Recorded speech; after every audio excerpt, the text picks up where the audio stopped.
ورحمۃ اللہ وبرکاتہ۔ Social media پر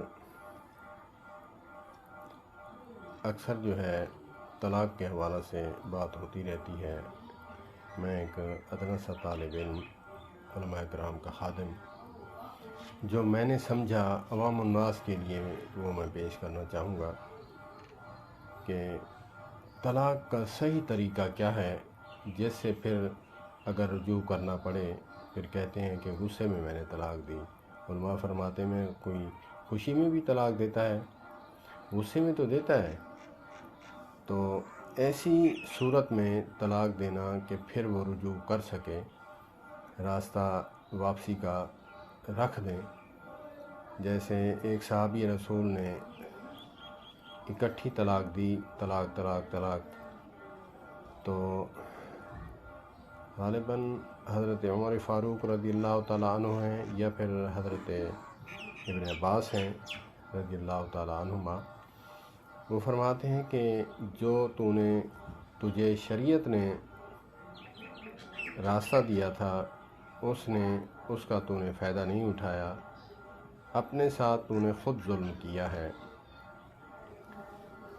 تو طلاق کا صحیح طریقہ قرآن پاک میں بتایا گیا ہے، اور علماء فرماتے ہیں حدیث پاک کا بھی مفہوم ہے کہ طلاق 3 طہر میں دینی چاہیے۔ ایک تو اس ویڈیو کو مکمل دیکھیے گا، اگرچہ میں عالم نہیں، لیکن کوئی ایسی بات جو آپ کو اچھی لگے، میرے لیے بھی راہ نجات بن جائے اور آپ کا بھی فائدہ ہو جائے، کہ 3 طلاق 3 طہر میں دینا۔ اس میں ایک تو یہ مسئلہ ہے کہ 3 طہر میں دینا، اس میں یہ ہوگا کہ اگر اس کا کوئی بچہ ہوگا تو بھی پتہ چل جائے گا، اس میں بھی طلاق نہیں ہوتی۔ حمل وضع ہو تب طلاق ہو جاتی ہے واقع۔ تو پہلے مہینے دی، پھر دوسرے مہینے دی، پھر تیسرے مہینے دی، پھر رجوع نہیں ہو سکتا۔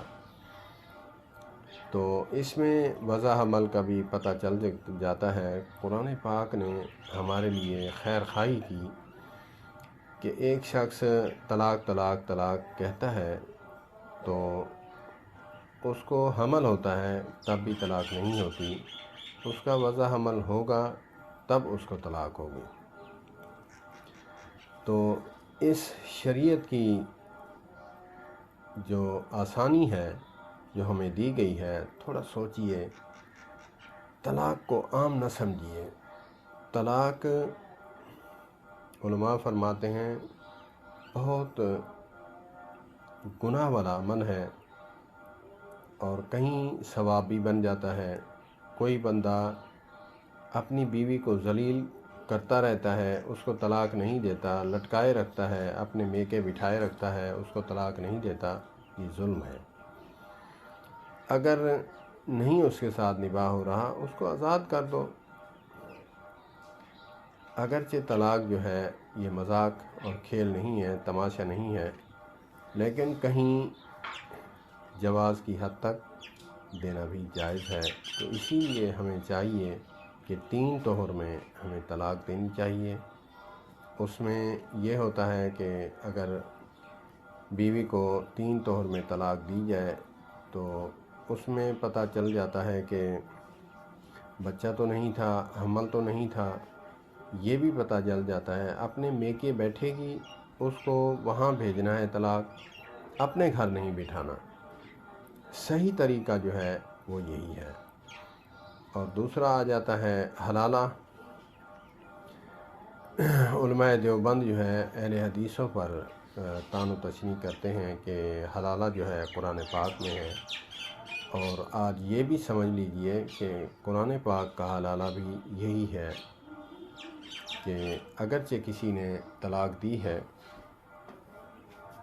تو اس پہلے کی عدت گزار کر، دن گزار کر، پھر دوسرے کے ساتھ نکاح کرے۔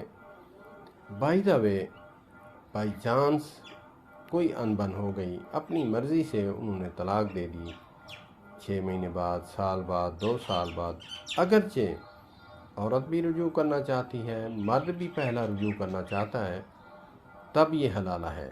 یہ ہے قرآن پاک کا حلالہ، پھر اس کے لیے پہلے کے لیے حلال ہو جائے گی، وہ اس کے ساتھ نکاح کرے، حق المہر ہوگی، سب ہوگا جیسے نکاح میں کیا جاتا ہے۔ تو یہ جو مشروط حلالہ ہے، اس پر علماء اہل حدیث فرماتے ہیں، اس پر نبی پاک صلی اللہ علیہ وآلہ وسلم نے لعنت فرمائی ہے، لعن اللہ المحلل والمحلل لہ، کہ حلالہ کرنے والے، کروانے والے، جس کے لیے کیا جا رہا ہے، گواہان ہیں،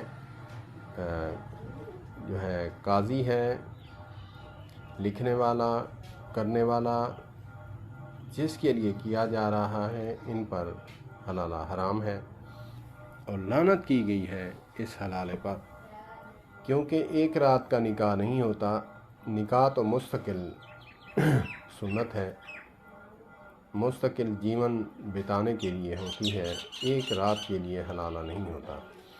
اگرچہ 3 طلاق دے کر، تڑاک کر کے اس نے طلاق دے دی، پھر اس نے دوسرے کے ساتھ شادی کر لی، اگرچہ پہلے والے کا حمل ہو، تو پھر اس نے بھی ہم بستری کی، تو پھر بچہ یہ کس کا کہلائے گا؟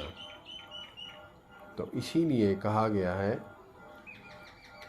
کہ حلالہ جو ہے یہ مشروط نہیں ہوتا، ایک رات کے لیے حلالہ کیا، اور اگرچہ وہ ایک رات کے لیے حلالہ کرے تو حمل ٹھہر جائے، تو پھر وہ طلاق دے صبح، تو پھر اس کے ساتھ پہلے والے کے ساتھ شادی کرے، جیسے ہو رہے ہیں آج ہمارے علاقہ میں بھی ایسے لوگ ہیں، فتویٰ لے کر جو ہے حلالہ کرواتے ہیں، اور اگر اس رات گزارنے والے کا حمل ٹھہر گیا تو یہ بچہ پیدا ہوگا، تو وہ کس کا کہلائے گا، پہلے والے کا یا اس کا؟ تو اسی لیے شریعت کے خلاف جب ہم کریں گے، ایسا نہیں کہنا کہ یہ علماء اہل حدیث کی فیور میں ہے، نہیں، علماء دیوبند بھی میں نے سنا ہے، بڑے بڑے جید علماء سے، مولانا محمد تقی عثمانی حفظہ اللہ تعالی جیسے جلیل القدر علماء کرام میں سے ہیں، وہ بھی فرماتے ہیں کہ مشروط حلالہ جو ہے یہ حرام ہے، اگرچہ وہ کروا بھی رہے ہیں، علماء دیوبند بھی ہیں، علماء بریلوی بھی ہیں، وہ بھی کرواتے ہیں۔ تو اسی لیے ہمیں چاہیے کہ ہم ان چیزوں کا دھیان رکھیں، اللہ پاک ہمیں قرآن و سنت کے مطابق حلالہ کرنے کی توفیق عطا فرمائے۔ والسلام علیکم ورحمۃ اللہ وبرکاتہ۔